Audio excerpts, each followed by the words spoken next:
have to call me back during the weather report because I can't leave you the phone open during the whole video.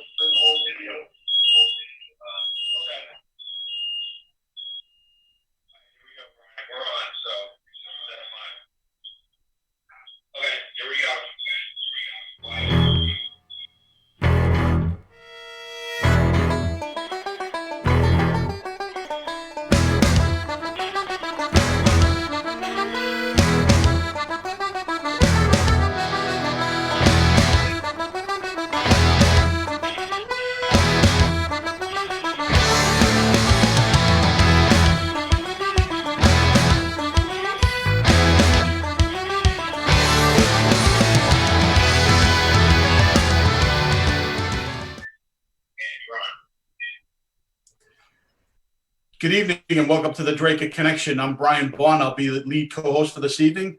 Today is May 28th and we're coming to you live via Zoom. We're spread out all over Dracut. We're social distancing. And again, I'm your lead co-host, Brian Bond. I'm joined tonight by former selectman and Mr. Breaking News himself, Mr. John Zimmerty. How are you, John? I'm doing great. How are you, Brian?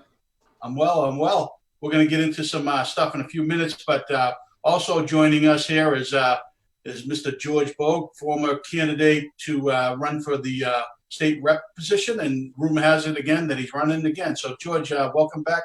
What's going on, kid? No, not too much. That rumor is false, by the way. Had to get gas for the car the other day, but I survived, so I'm doing good. Okay. Mr. Gordy Scott is our next co-host for this evening. Gordy, what have you been up to, kid? How you doing? Not much, but I'm admiring George's haircut, I have to say. Yeah, Very well done. Yes, as always. Mr. Tebow, he's our special fill-in co-host. Seems to be a regular here, which is good. You know, he's the typically the smartest guy in the room, right? So it makes us shine. Although we're all in our separate rooms, right, Phil? That's right. You know, I've always been told that if I'm the smartest man in the room, I'm in the wrong room. Yeah. So how's the campaigning going? Well, you know, I think we're still in phase one, so I'm certainly waiting for phase two. We'll be kicking off a more active campaign within the week or so. Right. So I kind of skipped right over John Zimmerty. Just a quick hello, but I didn't get to find out what he's been up to. And I guess that's because I hate to say this, but we chat almost every day. So I know what he's been up to, but the rest of you folks out there in TV land don't. So, Mr. Zimmerty, fill him in. Well, what have I been up to? Besides no good. Well, it's something I've been discussing for a few days now that I'm very disappointed about. Oh my goodness, yeah.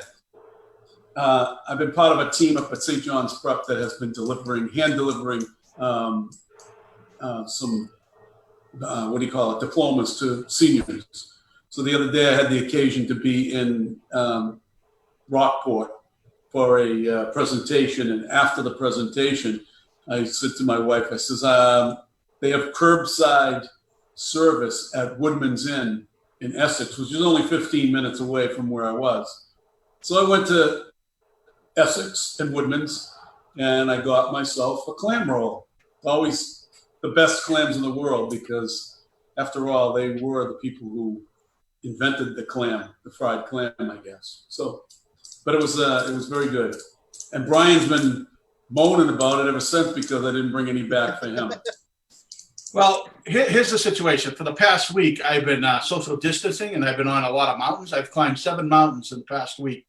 And so I'm driving home, and I had, my typical lunch is a peanut butter and jelly sandwich.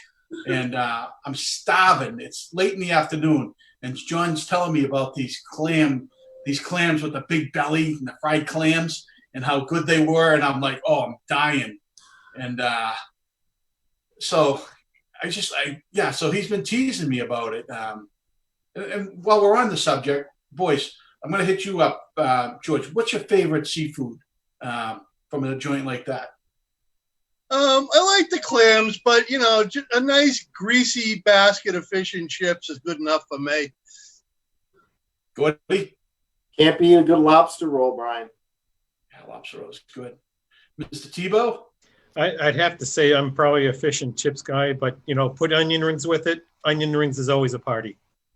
For me, it's the clam with the belly, right? My wife loves the clam strips, but I'm the clam and the belly guy, and of course the lobster is great too. So that's a good little chat. I do want to reach out to we got Sean Kelly, who's going to give us a weather update. In fact, yesterday we were on Mount Jackson in the presidential range. My wife and I hiked up there. It's a big 4,000-foot mountain, beautiful views. It was in the 80s. And as we started to come down, we ran into a thunder shower, and everything got dark. Some thunder and some rain, and but no lightning, which is great, right? So I'm wondering what Mr. Kelly has to say on the upcoming weekend, because I think we've got an opportunity for some thunder showers. So I'm going to reach out to Ron, and we're going to pass it over to Ron for Sean's, and then we'll come back. So I'm going to mute all you boys. Hi guys, thanks for having me again on the Dracut Connection tonight. Here we go. There's the forecast for tonight. 69 degrees we're going to drop down to, so not that much. And it will be muggy for tonight at least, and all the way into your Friday. As we head into your Friday, mostly cloudy through the day. Clouds would be around. It could be a few peaks of sun later on through the afternoon hours. But most of the day we should stay dry. Could be a spot shower though, anywhere in the Middlesex County and the eastern Mass tomorrow. As we head into your Friday night, 67 degrees, low clouds too, and it will be warm and muggy. And as we head into your Saturday, there will be some rain around, and I think the showers will be with us until the afternoon hours before we clear up and get some peaks of sun later on Saturday evening. As we head into your Saturday night, we're going to drop down to 59 degrees, becoming clear, and the dew points will go down too, especially as you head into Sunday and even into Monday. It's going to feel a lot more refreshing, not as muggy as it is up there today and tomorrow. Here is a look at your exclusive 8-day forecast. Showers around for your Saturday, mostly in the morning to mid-afternoon, perhaps. Sunday, 73 degrees for a high temp. Nice day overall, all the way up into Tuesday. Next chance for rain after that is going to be on Wednesday, 72 degrees for a high temp, and it's going to be warming up as we head into the second half of next week. Back to you guys in the studio. Showers around for your Saturday, mostly in the morning to mid-afternoon, perhaps. Sunday, 73 degrees for a high temp. Nice day overall, all the way up into Tuesday. Next chance for rain has to be on Wednesday, 72 degrees for a high temp. Boy, I am getting a little feedback. I apologize, folks. This is one of the technical difficulties about Zooming, So we've got Sean videoing at the studio. We're out here. We're trying to balance it. I hate to admit that I'm not as good as John Zimity at this. He's got more experience. John, you can speak up so the camera just points right at you, Well, it's just like it's like I would not try to change a light bulb because I would go to an electrician, right? So I don't expect you to be that good at this because you didn't go to school for this like I did. So, John, it's just a light bulb. It's not like everybody should be able to change a light bulb. Anything with electricity, I don't want anything to do with. Good excuse. All right, folks. So I want to jump right into the virus report from Gordy Scott, COVID-19. Gordy, I want you to kind of take it away, and we're going to have a little discussion about that right after you give us the report, and we'll check back in. All right, there hasn't really been a lot to update, really, but I do have an update for you, video here. So you can see the cases have definitely gone down. They're continuing to go down. It's pretty straight lined. Average age, again, is 52. That hasn't changed at all. Average age of hospitalization, 68. That hasn't changed over the past few weeks. Average age of death, that hasn't changed. Still 82 on that. So that's about the same. This has gone up a little bit. Long-term care facilities, 62%. That used to be 61. This, again, hasn't changed, 98.2% for underlying conditions. 80-plus deaths are 62.7. That's up slightly. 70 plus 85, that's down slightly. Then those over 60 and older, 95.2% of those deaths are from them. And you can see here only 322 deaths in Massachusetts, those under 60. And those under 60 with no underlying conditions, that's up from 4 to 6 deaths. So if you're in good shape, if you're under 60 with no underlying conditions. And that's my update. Excellent report, Gordy. One thing that I happen to notice, and I watch this website, All Sides. It kind of gives a conservative view, a center view, a left view, a right view. But one thing that they had in there is, as you know, we surpassed 100,000 deaths. But one fact that they had there was that 42% of those deaths were from nursing homes. So, you know, that's kind of a crazy thing. And I don't know why we're not on some type of nursing home reform, you know, to take care of these folks and find out what's going on in these nursing homes. Anybody have anything to say? Yeah, no, I mean, I agree that if there's one thing that comes out of this, it's, you know, nursing homes are under a microscope, you know, in all these states that have had problems. I mean, a bunch of these states, they made people take infected people back. I don't think we actually had that here, but still, I mean, the mass numbers on nursing homes are staggering. So, I mean, that was always an area that no one really looked at. And I think that's one thing we really have to do going forward is fix those problems. Bill, what say you? Certainly the whole notion of being politically correct and trying to mix that with medical necessity is just it's just crazy. I mean, New York was requiring COVID affected patients to go back into a nursing home because it essentially was the politically correct thing to do. You don't want to discriminate. I mean, what have they done to you know, most of the private industry in this country? They've shut it down. I mean, there you go, political correctness again. Right, John Zimini. Well, you know, I think this has really gone on way too long. But the Dracut report for Dracut, we have 3 new cases for a total of 461. We have 15 recoveries for a total of 358 recoveries and still only 2 deaths. Gordy, I'm wondering, what's the rate of recovery of those who get the virus? What's the rate of recovery? Well, for those under 60, it's very good. For those over 60, it's not so good. So if you're 60 years and older, this is really a serious disease that, you know, you've really got to be careful. But those under 60 with underlying conditions, again, most people are living through that because their body's just strong enough to fight off the virus. Again, if you're in a nursing home and you're over 80 years old, I think it's pretty much a death sentence for you at this point. It's just your body's not strong enough to fight it off, and you don't have enough strength or vitality to actually fight the virus off. So it really depends. The answer is it depends on your age and your if you have underlying conditions or not. But overall, isn't it better than 98% of those? Yeah. Yeah, if you take all the people that have received it, right? So if 100,000 people get it, right, 98% of those are going to survive. Right. And you look at, I think the number of cases are up to 2 million cases now.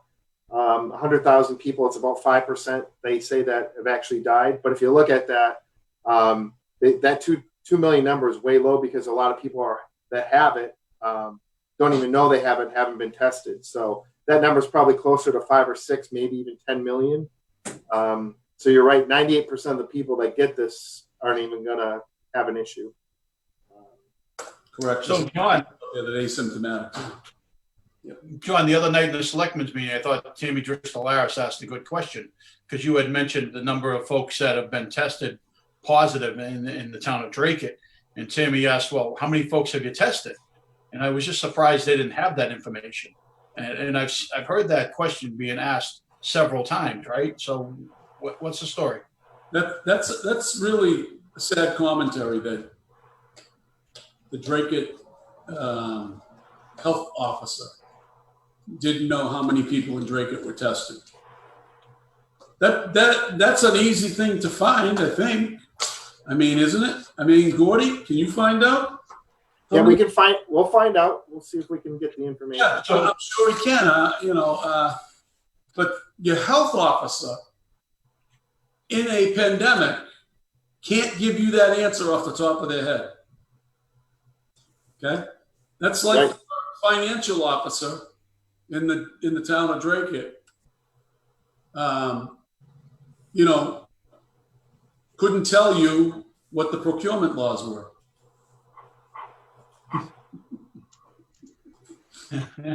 One last thing on COVID, Brian, if I can just jump in one more thing. If you remember a couple weeks back, I missed the show last week, but a couple weeks back, we talked about, you saw on the news, people from Wisconsin were going back to the bars, very close together, weren't social distancing. And we did see the cases spike in Wisconsin over the past few weeks, but the number of deaths is in Wisconsin still 500. That's in Massachusetts, we have 6,600. So the number of people dying are still very low in Wisconsin. So you can see those people that go out to the bars, normally not 80-year-old people, they're younger people, 30s, 20s, 30s, and 40s. They're not dying out there. The cases are going up, but they're not dying. So just something to keep in mind. Well, I've always said, or I not always, but recently started. The motto is, we've flattened the curve, so now let's flatten the fear. Let's get the economy going, and I think that's a huge thing because we can't continue this path. I'm getting pretty lazy and thinking about retirement more and more as the time goes on. And I might be in a position where I possibly could right now. But I'd like to stick it out for a couple more years. But, am I gonna in this struggling economy? It's tough. How have things been for you? You're a MITRE employee. Yeah. So you we're work in the doing good. bunker? Our company's doing very good, well financially. We work directly for all branches of the government. So we're still in business. Luckily, I can work from home, so that's a good thing. My wife's doing well. She's still at the hospital. She's starting to see the cases go down in the hospital at Lowell General. They're starting to take regular patients now. So we can see, she comes home and gives me a report. That's good news, is that they're starting to take regular patients now, and the whole hospital isn't COVID patients. So that's good news. John Zimini, go ahead. We have a couple of people watching online here, Brian. You got Jim Flynn. He's watching from Florida. Nice life, huh, Jim? Fred Spicer says hi from East Dracut. Charlene Gertz is here. And Chris Murphy has a very interesting observation. Mario Cuomo actually putting COVID patients back into the nursing homes killed more people and more New Yorkers than were killed on 9/11. Very interesting statistic, Chris. John McDonough says that sadly, this looks like we're going to have a loss of about 25% of those living in nursing homes. And he wonders why we can't send the nursing home patients to one of the emergency hospitals in the state. What else? And there's a few other people out here that are watching, and they're joining in by making several comments. But you're all absolutely right. This didn't have to happen this way. We didn't have to have 40 million people unemployed for this. We should have quarantined those who were most vulnerable, people over 65. We should have taken that a lot stiffer. I think Dr. Fauci, who was the hero of the day and probably is still a hero in some minds, his shine is starting to dim a little bit because people are sick and tired of hearing him back in January that, this isn't going to be a really big deal for the United States. And then all of a sudden in February, oh yeah, it's going to be a big deal. We don't need masks though. And then in April, oh yeah, we got to shut the country down. And then March, shut the country down. And then we don't know when we'll open up. We can't open up until there's a vaccine. Now you got to wear the masks. I mean, they're all over the map. It's gone way beyond And I'm one of the vulnerable people according to the statistics. I mean, the statistics don't lie, right, Gordon? They don't lie. So people over 65 are most vulnerable. My daughter, thank God, is a nurse at Beverly Hospital. She's on the COVID ward. Now, you would think that the nurses would be getting sicker. More nurses would be getting sicker. She's had 3 that she knows of in her hospital that have gotten it. Now, they take many, many precautions, but for the most part, they're young.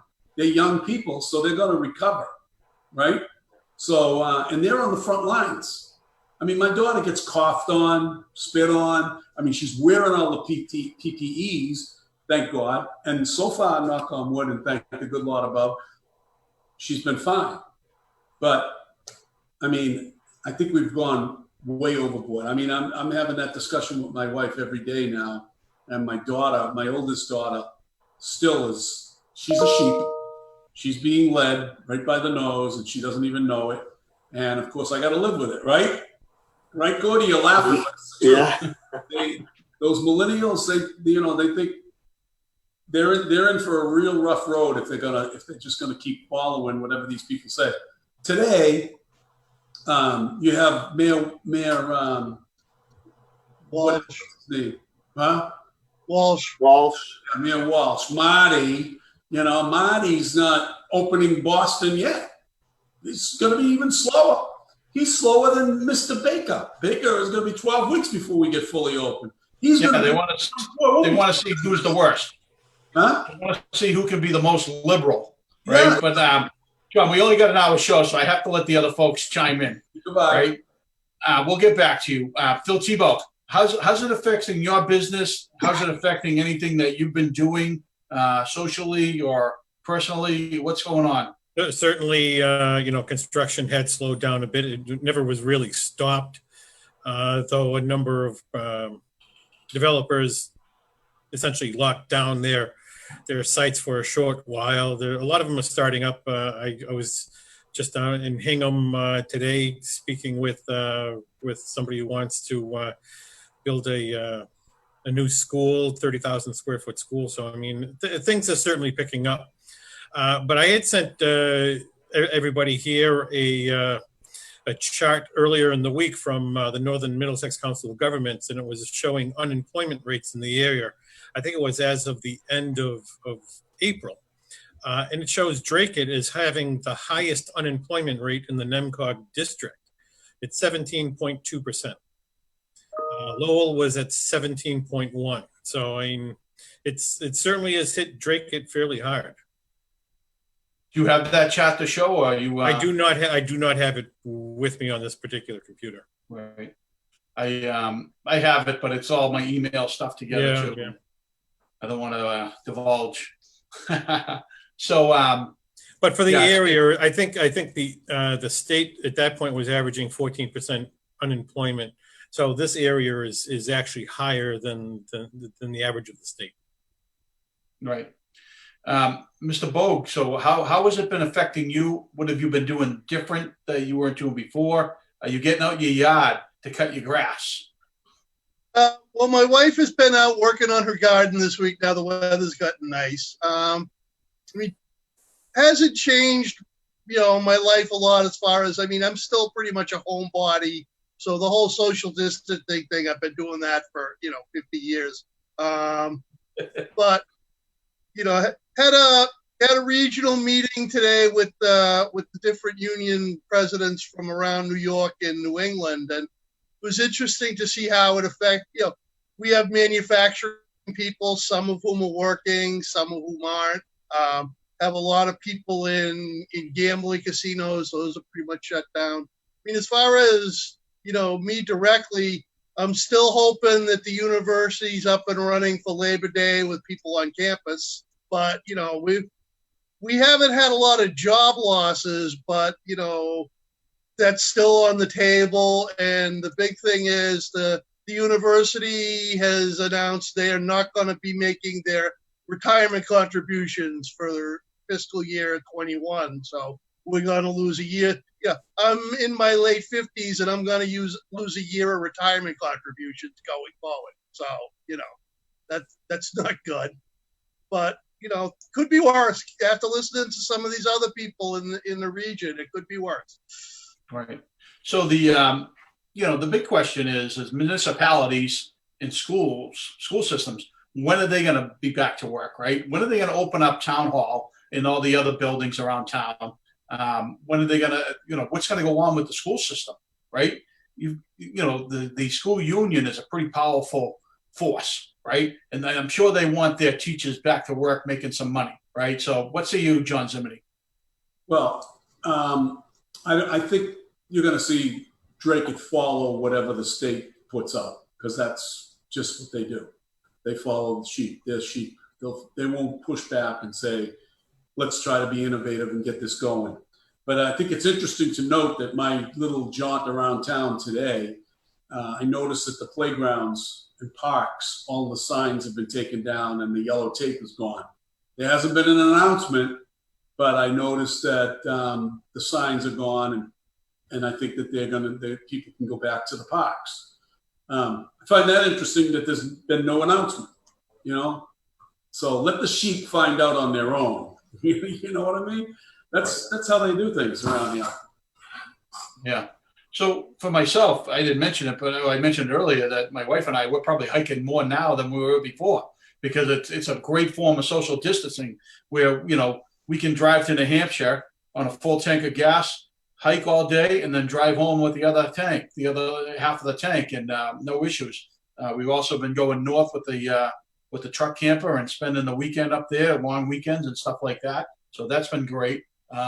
Work-wise, I've been working out of my home office. Projects that were going to start are stalled because of permitting issues, right? So we can work on existing, but it's, Phil, like, you were mentioning earlier, it's all the new starts that are being delayed because the municipalities aren't really. Yeah, I have a colleague in Salem, New Hampshire.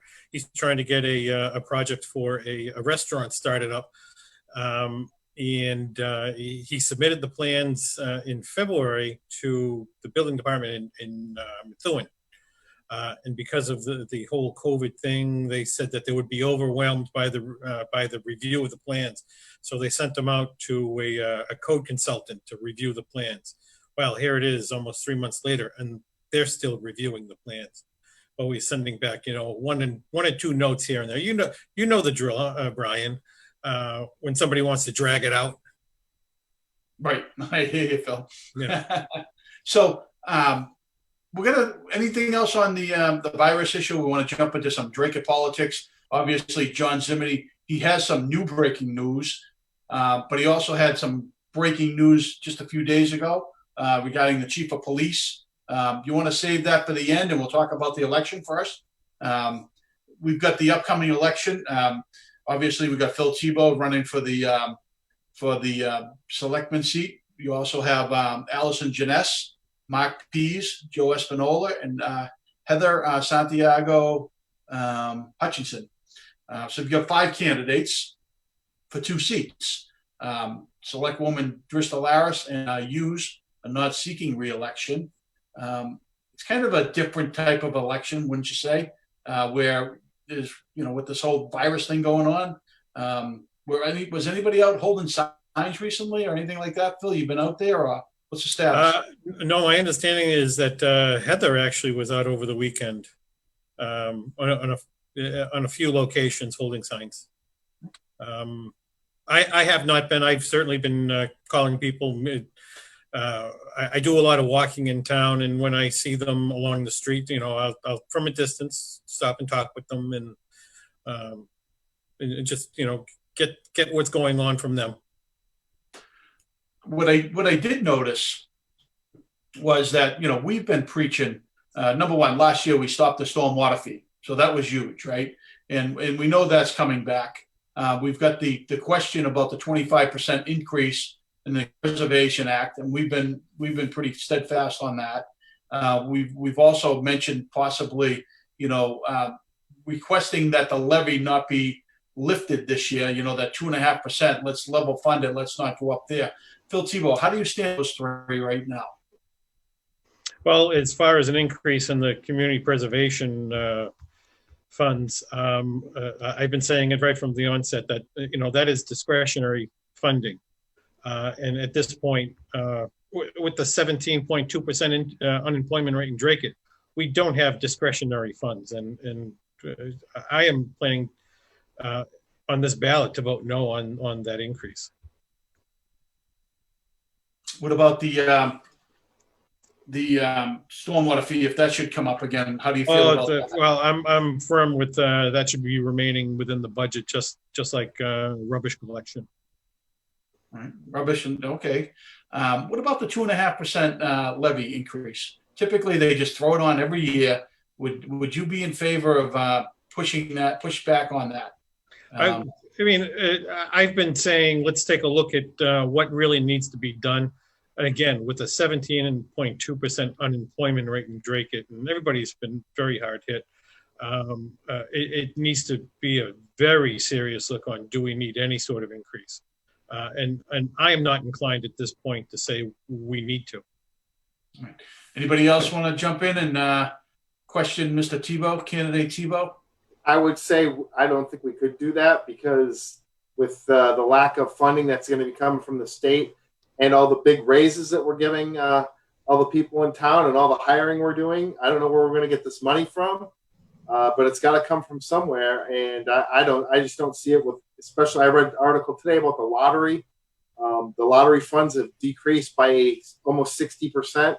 As you know, the 351 towns and cities in Massachusetts get money back from the lottery commission. So, and that's not happening. So who knows? I think it's going to be at least a 15% cut you're going to see from the state. So we're going to take that plus all the meals tax we're losing in town because the restaurants aren't really open.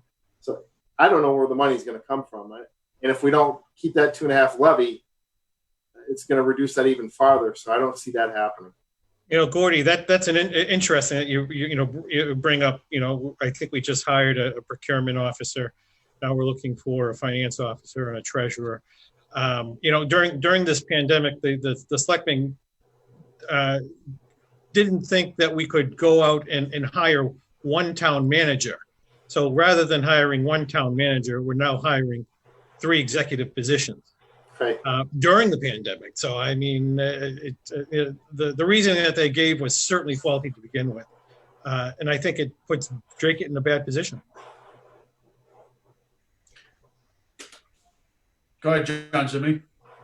I find it very interesting that the other candidates for office in Dracut, including school committee candidates, have been silent on all these tax issues. They have somewhat said that they wouldn't be in favor of it. Mark Pease has done a completely flip-flop because he was for a stormwater tax. He was for the CPC tax, and he's for foregoing the 2.5% tax levy. But that's a no-brainer for everybody to be against that for a while. But the other 2 taxes he's flipped around on, and I think it has a lot to do with what we say on this show and what we've been saying on other shows. But interestingly enough, we hear about people being endorsed by different unions and things, but we don't know where they stand on the tax issues. Heather Hutchinson hasn't been really strong. I haven't heard Joe Espinola or Allison Janess come out and say where they stand. The only candidate we hear that has been strong against any tax increases and it's been consistent from day one, is Phil Tebow. I find that very interesting. Is there a planned debate, by the way? Is there a planned debate, Phil?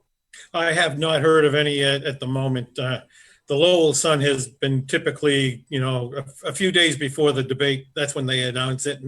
And after they announce it, they start asking the candidates, can you attend? So, John, you had mentioned that Mark Pease had flipped on all his positions. That kind of reminds me of Chairman Forcier, who flipped with a little pressure from, some other people on his selection to move Ian Vandal in, where he was going to let the process play out. So that concerns me. I'd rather have somebody who's strong in what they believe and not be influenced by others that put a little pressure on. So Mark Pease almost sounds like he's pandering. You know, he'll do anything to get elected, and if he'll do anything to get elected, he'll do anything to stay in. And by the way, I find it very interesting that Mark P's statement about the CPC tax comes shortly after a particular radio show talk show host came out and said this morning or last couple of days that he probably won't vote for the proposal that he made on the floor of the town meeting, which that in itself is a scam. You know, he's saying that he did it to change the subject, but you know, he fooled all the people at the town meeting by leading them to the well and drink out of the well of tax increases, and he's taking credit for that. But he's also taking credit for stopping the reduction to the CPC tax. It's just interesting how phony people can be. You know what I mean? I just find that amazing, and people don't see it. I mean, you shouldn't have to be told that this is what happened, but that's exactly what happened, because now he's saying he's not going to vote for it. Amazing, amazing. Put that ballot question put it on the ballot, and then see what happens. And if it happens, it happens. Who cares if somebody loses their house because they can't afford all the fees and taxes, right? Who cares? As long as he can look like he's controlling town meeting. John, you had mentioned our influence, you know, the Dracut Connection. You know, we were formed, you know, as a watchdog group, right, to looking out for the common guy, you know, and I just want to share with you a little insight on the Dracut Facebook page, Dracut Connection Facebook page. It's take a look at these stats while I share this. So you'll see that the Dracut Connection right there in the center. You know, we've got total likes in the 2,600 range. Our likes from last week are up only, you know, 0.4%. We've had 16 posts this week, but total engagement in our Facebook post is over 3,000 engagements.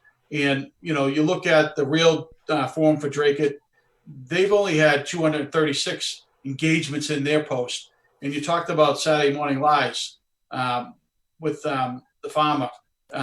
They've got only 115 people that engaged this week. So I just wanted to get that out there and show the folks that we definitely we've got an audience, and we've got a great base because I think we're pretty honest with the folks.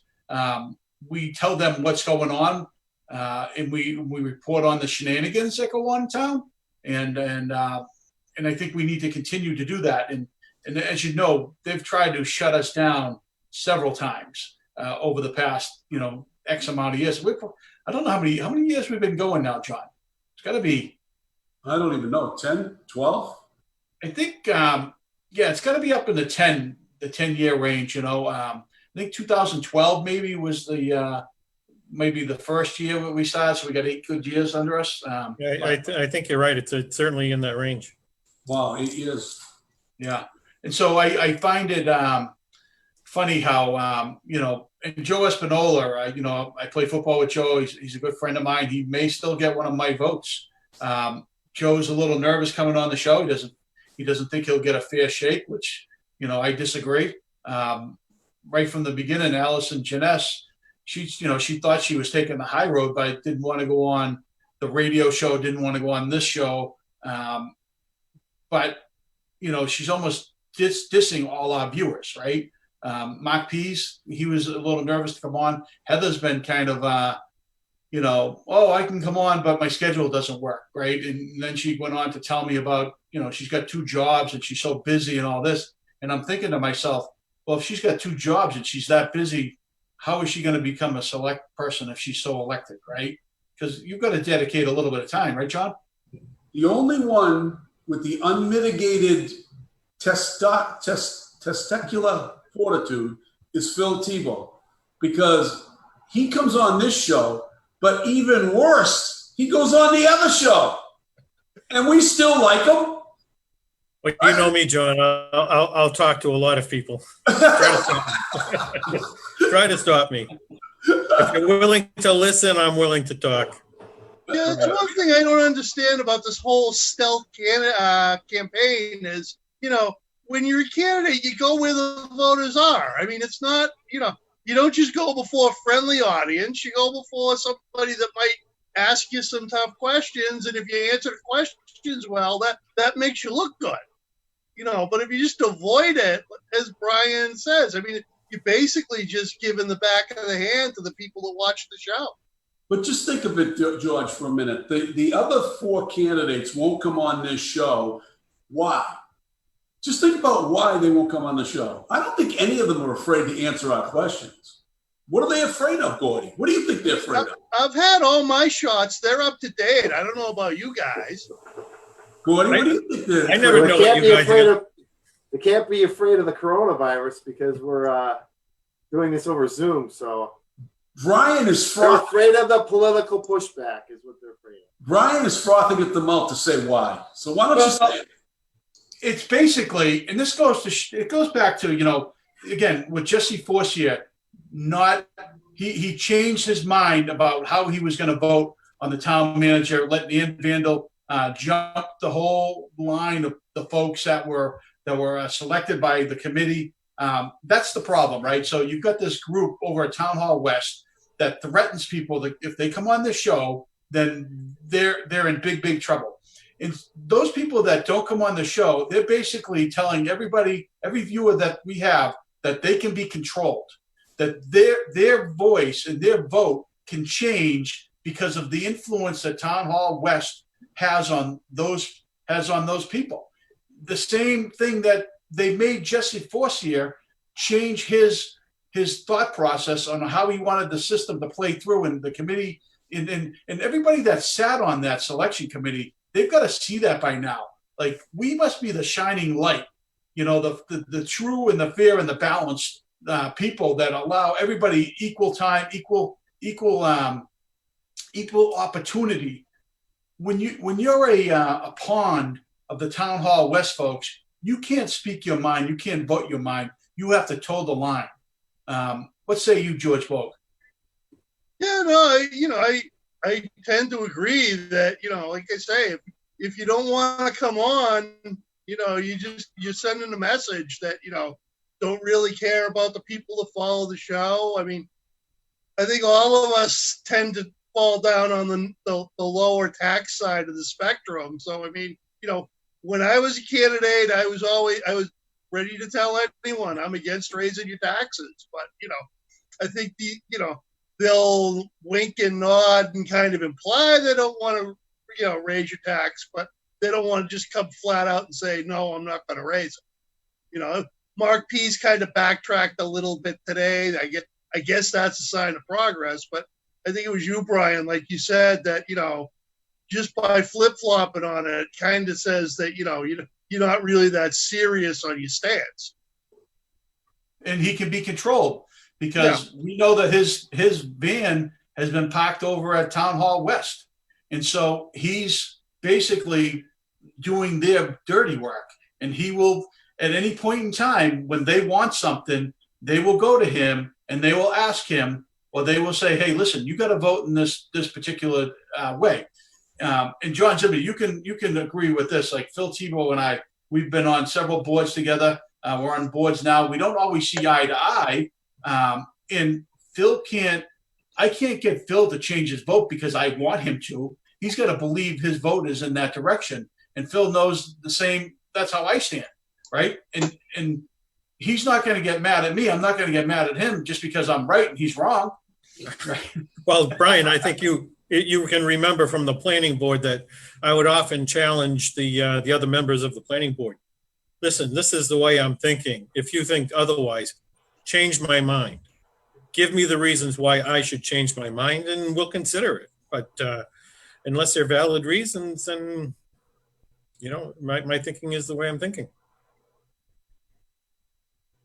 Well, John had mentioned endorsements a little earlier in the segment, and I would like to announce that I am I'm proud and certainly humbled to have been endorsed by the Dracut Firefighters Union. And I really appreciate their support. And certainly everything that they do is just fantastic and wonderful for the town. Good man, good man. Brian, I wanted to segue because we're running out of time here already. I know. So Need 2 hours. yeah, we wanted to segue into one of the first most important decisions that the town manager had to put forth and the debacle that ensued after this last meeting. As you all know, she put forth a new contract for the police chief. And after telling all the department heads and the unions that there was going to be a 20% across the board cut in the budgets next year, that they should prepare for losses in staff and losses in budgetary money because of the state and federal government and revenues in the town going down, that she wanted everybody to basically go with a level funded budget for next year and not fill any positions. But she put forward a contract that was going to give the police chief a $13,000 pay raise. So Tony Archinsky, who, by the way, works for the IBPA, or whatever it's called, the union that the police are in. And, you know, the union did a no vote of confidence on the chief, sent it to the Board of Selectmen. But more importantly, Tony had to lead the charge questioning the ballot, questioning the contract. He questioned about the car, how many times he had to return to town from Hooksett, Massachusetts, Hooksett, New Hampshire, for emergencies or whatever else. And he questioned enough about that contract to convince the board to wait until the next meeting whether or not to ratify that contract at $179,000 plus enormous amount of bennies that you and I will never see. But they decided they were going to wait. And lo and behold, an hour after the meeting, it was announced that the chief, who had just spent 3 hours with the Board of Selectmen on a Zoom meeting, the chief was going out on a 111F, which is basically a fully funded, fully paid workers' comp claim for an injury that he sustained back in January while pumping gas into the town old car at the DPW depot. So he allegedly slipped, fell, hurt his shoulder, and has been going to therapy. Now, he didn't get his way on his contract, so now he's going out on a 111F, taxpayer paid, fully paid. That's $13,916.66 a month, tax-free, based on his current contract. That's what he's going out on. He started that right after the meeting on Tuesday night. Now, what does that do, Brian? And I know that's I'm getting windy here, but this is stuff that has to come out.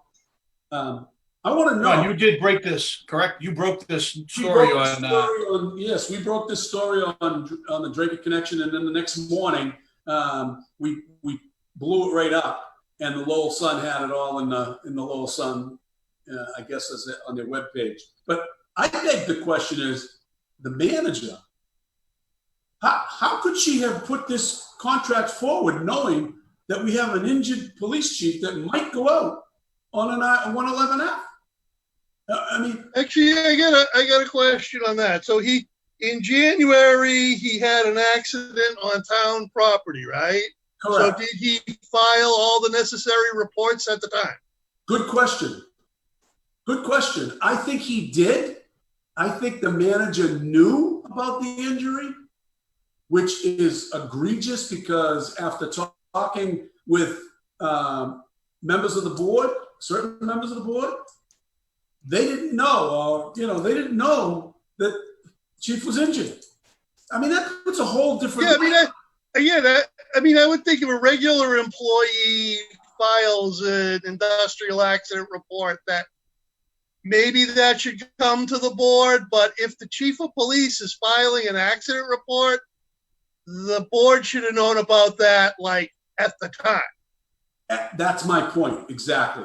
And if I were on that board, I would have expected the manager to tell me that the day that was filed, that injury was filed, that we had, an injury, he's working, but he's going to therapy, whatever he's doing.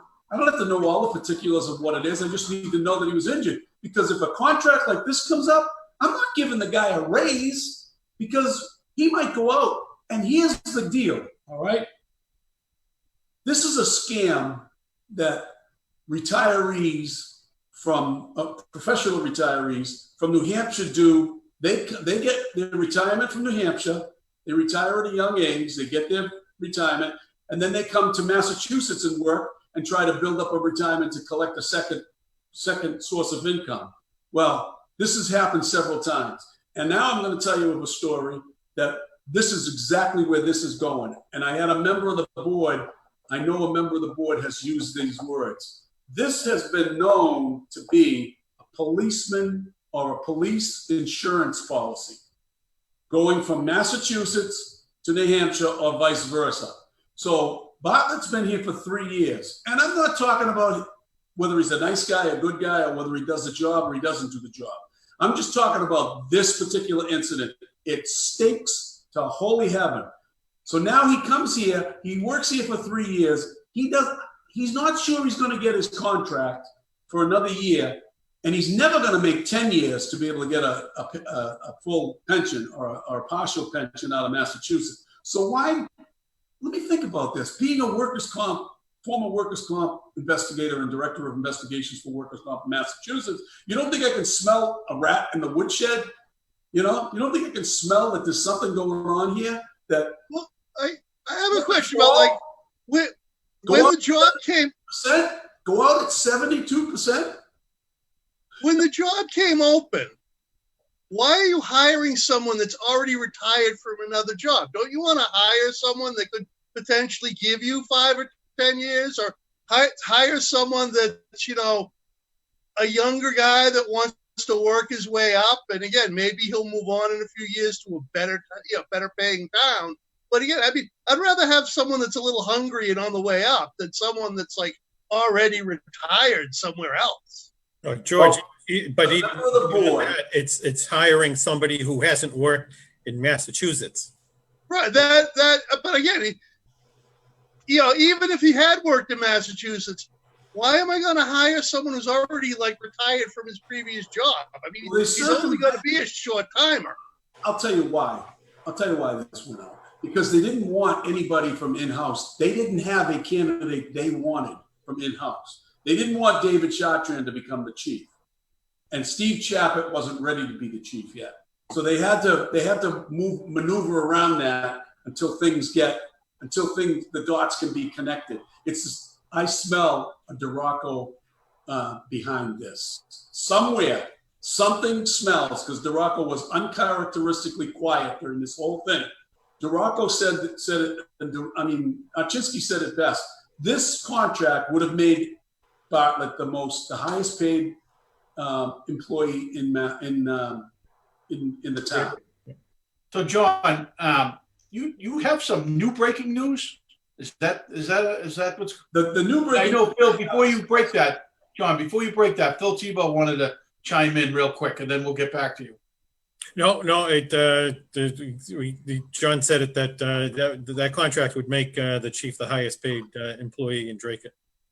The news is this: Tingsboro had a similar incident, and the chief went out injured.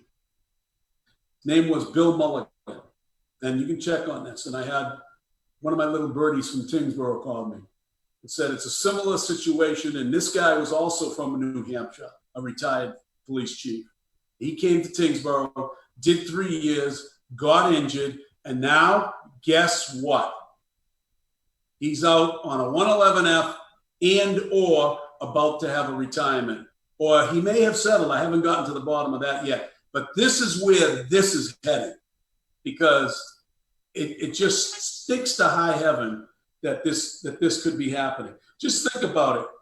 A 20% decrease in the budget, the manager has said. I want to know by the manager, when did you know that this man had an injury? Why wasn't the Board of Selectmen informed? And why would you, one of your first official acts, propose a contract for a $13,000 pay raise for a police chief who had a little bit of a stain on him from the procurement issue, right? And he's got other issues going on in town with the union. I mean, why would you bring this forward? This shows bad judgment, as far as I'm concerned. Bad judgment. And why would you keep your bosses in the dark? Was this 3 minutes, folks? We got 3 minutes. I'm smelling Dracut behind this because he's got somebody in mind that he wants to be the chief. Well, Dracut is the kingpin. He is the puppet master. We always thought it was the farmer, but it's really Dracut. Now my big question is the chief still getting the use of the town-owned car going up to Hooksett while he's out on leave, or has that car been parked down in the parking lot down behind the police station? I haven't found that out yet, but I will. Another thing is, here's a novel idea for you, especially for Phil if he does become a selectman one day.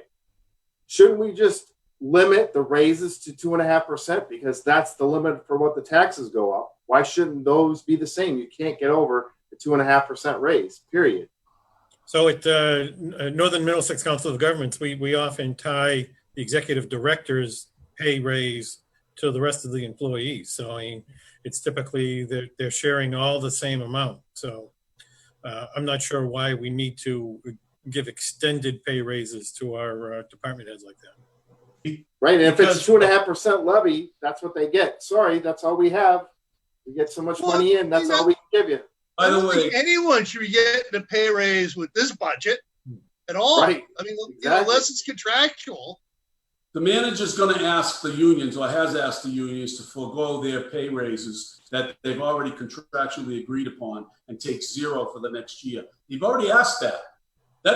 I've never heard that before, that you're going to ask them to not take the raise that you already negotiated. And then we'll talk about giving it back to you retro. That doesn't go in my books. Just remember this figure for a minute. $3,479.16 a week. That's what the chief is going to be getting for take-home pay, tax-free, for as long as he's out. I think the town's got to fight it. I don't think they renew that contract under any circumstances. They let it just ride. And when he's done with the IA and he's done off that, he's off the books. See you later. Sayonara. Do we know when the contract expires? It's up now. It is From up what I've now. heard. That's why Hey, they were talking. we're out of time, guys. Sorry, we're out of time. I need Gordy to kind of button this up and finish it up and close us down. Well, folks, thanks for joining us here on the Dracut Connection, where we'll keep you up to date, as you can see, with all the latest news here in Dracut. When it's Thursday night, it's the Dracut Connection. Stay connected.